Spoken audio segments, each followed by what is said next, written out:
Hello everyone, welcome to IAS ಬಾಬಾ.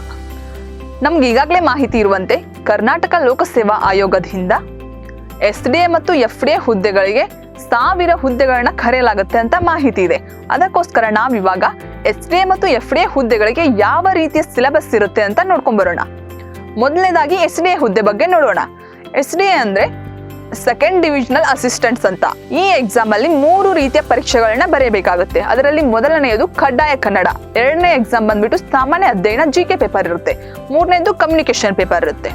ಫಸ್ಟ್ನೇ exam ಕಡ್ಡಾಯ ಕನ್ನಡವನ್ನು ಯಾರು ತೇರ್ಗಡೆ ಮಾಡುತ್ತಾರೋ ಅವರಿಗೆ ಮಾತ್ರ ಸಾಮಾನ್ಯ ಅಧ್ಯಯನ ಮತ್ತು ಕಮ್ಯುನಿಕೇಶನ್ ಪೇಪರ್ಗಳನ್ನ ಬರೆಯಲು ಅವಕಾಶ ಮಾಡಿಕೊಡಲಾಗುತ್ತದೆ. ಅಂದ್ರೆ ಇವಾಗ ನಾವು ಸಾಮಾನ್ಯ ಅಧ್ಯಯನ ಮತ್ತು ಕಮ್ಯುನಿಕೇಶನ್ ಪೇಪರ್ ಬಗ್ಗೆ ನೋಡೋಣ. ಮೊದಲನೇದು ಸಾಮಾನ್ಯ ಅಧ್ಯಯನ. ಸಾಮಾನ್ಯ ಅಧ್ಯಯನದಲ್ಲಿ ಯಾವ ವಿಷಯಗಳ ಬಗ್ಗೆ ಪ್ರಶ್ನೆಗಳನ್ನ ಕೇಳಲಾಗುತ್ತೆ ಅಂದ್ರೆ ಭಾರತದ ಸಂವಿಧಾನ, ಭಾರತದ ಇತಿಹಾಸ, ಸಾಮಾನ್ಯ ವಿಜ್ಞಾನ, ಅರ್ಥಶಾಸ್ತ್ರ, ಭೂಗೋಳಶಾಸ್ತ್ರ, ಪ್ರಚಲಿತ ವಿದ್ಯಮಾನಗಳು ಮತ್ತೆ ಮಾನಸಿಕ ಸಾಮರ್ಥ್ಯದ ಬಗ್ಗೆ ಕ್ವಶನ್ಗಳನ್ನ ಕೇಳಲಾಗುತ್ತೆ. ಎರಡನೇ ಎಕ್ಸಾಮ್ ಬಂದ್ಬಿಟ್ಟು ಕಮ್ಯುನಿಕೇಶನ್. ಈ ಕಮ್ಯುನಿಕೇಶನ್ ಪೇಪರ್ ಅಲ್ಲಿ 35 ಅಂಕಗಳನ್ನು ಸಾಮಾನ್ಯ ಕನ್ನಡದಲ್ಲಿ ಕೇಳಲಾಗುತ್ತೆ, 35 ಅಂಕಗಳನ್ನು ಸಾಮಾನ್ಯ ಇಂಗ್ಲಿಷ್ ನಲ್ಲಿ ಕೇಳಲಾಗುತ್ತೆ, ಮತ್ತೆ 30 ಅಂಕಗಳನ್ನು ಕಂಪ್ಯೂಟರ್ ಜ್ಞಾನದ ಬಗ್ಗೆ ಕೇಳಲಾಗುತ್ತೆ. ಸಾಮಾನ್ಯ ಕನ್ನಡದಲ್ಲಿ ಕನ್ನಡ ಭಾಷಾ ಜ್ಞಾನ, ಕನ್ನಡ ಗ್ರಾಮರ್ ಮತ್ತೆ ಕನ್ನಡ ಸಾಹಿತ್ಯದ ಬಗ್ಗೆ ಕೇಳಲಾಗುತ್ತೆ.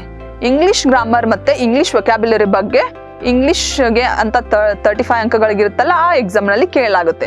ಮತ್ತೆ 30 ಅಂಕಗಳನ್ನ ಸಾಮಾನ್ಯ ಕಂಪ್ಯೂಟರ್ ಜ್ಞಾನದ ಬಗ್ಗೆ ಕೇಳಲಾಗುತ್ತೆ. ಈ ರೀತಿ ಕಮ್ಯುನಿಕೇಶನ್ ಪೇಪರ್ ಇರುತ್ತೆ. ಇವೆರಡೂ ಎಕ್ಸಾಮ್ಗಳಿಗೆ 100 ಅಂಕಗಳಿರುತ್ತದೆ ಮತ್ತೆ 90 ನಿಮಿಷಗಳ ಕಾಲಾವಕಾಶವನ್ನು ಕೊಡಲಾಗಿರುತ್ತದೆ. ಎರಡು ಎಕ್ಸಾಮ್ಗಳಿಗೆ ಕೂಡ ಮೈನಸ್ ಅಂಕಗಳಿರುತ್ತೆ. ಮೈನಸ್ ಅಂಕಗಳೆಂದರೆ ಒಂದು ಕ್ವಶನ್ ಏನಾದ್ರೂ ತಪ್ಪಾದ್ರೆ 0.25 ಅಂಕ ಕಡಿತಗೊಳ್ಳುತ್ತದೆ. ಹಾಗೆ 4 ಕ್ವಶನ್ ಏನಾದ್ರೂ ತಪ್ಪಾದ್ರೆ ನಿಮ್ದು 1 ಅಂಕ ಕಡಿತಗೊಳ್ಳುತ್ತದೆ. ಈ ತರ ಈ ಎಕ್ಸಾಮ್ ಇರುತ್ತೆ. ಇವಾಗ ನಾವು FDA ಎಕ್ಸಾಮ್ ಬಗ್ಗೆ ನೋಡೋಣ. FDA ಅಂದ್ರೆ ಫಸ್ಟ್ ಡಿವಿಷನಲ್ ಅಸಿಸ್ಟೆಂಟ್ಸ್ ಅಂತ.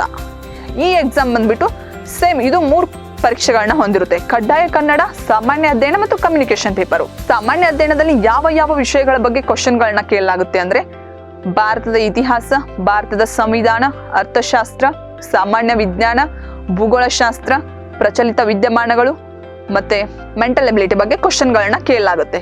ಈ ತರ ಈ ಪರೀಕ್ಷೆ ಇರುತ್ತೆ. ಎರಡನೇದು ಕಮ್ಯುನಿಕೇಶನ್ ಪೇಪರ್ ಇರುತ್ತೆ. ಕಮ್ಯುನಿಕೇಶನ್ ಪೇಪರ್ಗಳಲ್ಲೂ ಸೇಮ್ 35 ಅಂಕಗಳು ಸಾಮಾನ್ಯ ಕನ್ನಡ ಇರುತ್ತೆ, 35 ಅಂಕಗಳು ಸಾಮಾನ್ಯ ಇಂಗ್ಲಿಷ್ ಇರುತ್ತೆ, ಮತ್ತೆ 30 ಅಂಕ ಕಂಪ್ಯೂಟರ್ ಜ್ಞಾನದ ಬಗ್ಗೆ ಇರುತ್ತೆ.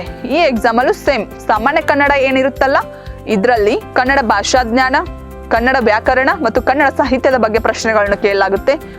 ಮತ್ತೆ ಸಾಮಾನ್ಯ ಇಂಗ್ಲಿಷ್ ಅಲ್ಲಿ ಇಂಗ್ಲಿಷ್ ವೊಕ್ಯಾಬ್ಯುಲರಿ ಮತ್ತೆ ಇಂಗ್ಲಿಷ್ ಗ್ರಾಮರ್ ಬಗ್ಗೆ ಕ್ವಶನ್ಗಳನ್ನ ಕೇಳಲಾಗುತ್ತೆ. ಕಂಪ್ಯೂಟರ್ ಜ್ಞಾನದಲ್ಲಿ ಸಾಮಾನ್ಯವಾಗಿ ಕಂಪ್ಯೂಟರ್ ಬಗ್ಗೆ ಕ್ವಶನ್ಗಳನ್ನ ಕೇಳಲಾಗುತ್ತೆ. ಈ ತರ ಇದು ಕಮ್ಯುನಿಕೇಶನ್ ಪೇಪರ್ ಇರುತ್ತೆ. ಇದು ಕೂಡ 90 ನಿಮಿಷಗಳನ್ನ ಹೊಂದಿರುತ್ತೆ, 100 ಅಂಕಗಳನ್ನು ಹೊಂದಿರುತ್ತೆ. ಮತ್ತೆ ಇದು ಕೂಡ ನೆಗೆಟಿವ್ ಅಂಕಗಳನ್ನ ಹೊಂದಿದೆ. ಅಂದ್ರೆ 0.25 ಮಾರ್ಕ್ಸ್ ಗಳು ಕಡಿತಗೊಳ್ಳುತ್ತವೆ ಒಂದು ಕ್ವಶನ್ ಏನಾದ್ರೂ ತಪ್ಪಾದ್ರೆ. ಇದೇ ರೀತಿ 4 ಕ್ವಶನ್ ತಪ್ಪಾದ್ರೆ 1 ಅಂಕ ಕಡಿತಗೊಳ್ಳುತ್ತದೆ. ಈ ರೀತಿ SDA ಮತ್ತು FDA ಎಕ್ಸಾಮ್ಗಳು ಇರುತ್ತವೆ. ಹಾಗೆ ಈ ಎಕ್ಸಾಮ್ಗಳಲ್ಲಿ ಏಜ್ ಏನಂದ್ರೆ ಮೊದಲು 21 ವರ್ಷದಿಂದ 35 ವರ್ಷದವರೆಗೆ ಏಜ್ ಇತ್ತು. ಆದ್ರೆ ಇವಾಗ 3 ಇಯರ್ ಏಜ್ ರಿಲೀಫ್ ಆಗಿರೋದ್ರಿಂದ 38 ವರ್ಷದವರೆಗೆ ಅಪ್ಲೈ ಮಾಡ್ಬೋದು. ಅಂದ್ರೆ 21 ವರ್ಷದಿಂದ 35 ವರ್ಷದವರೆಗಿನವರು ಮಾಡ್ಬೋದಿತ್ತು ಫಸ್ಟ್. ಇವಾಗ 3 ವರ್ಷ ಏಜ್ ರಿಲೀಫ್ ಆಗಿದೆಲ್ಲ 38 ವರ್ಷದವರೆಗೆ ಮಾಡ್ಬೋದು. ಈ ತರ ಈ SDA FDA ಎಕ್ಸಾಮ್ಗಳು KPSC ಇಂದ ನಡೆಯಲ್ಪಡುತ್ತವೆ.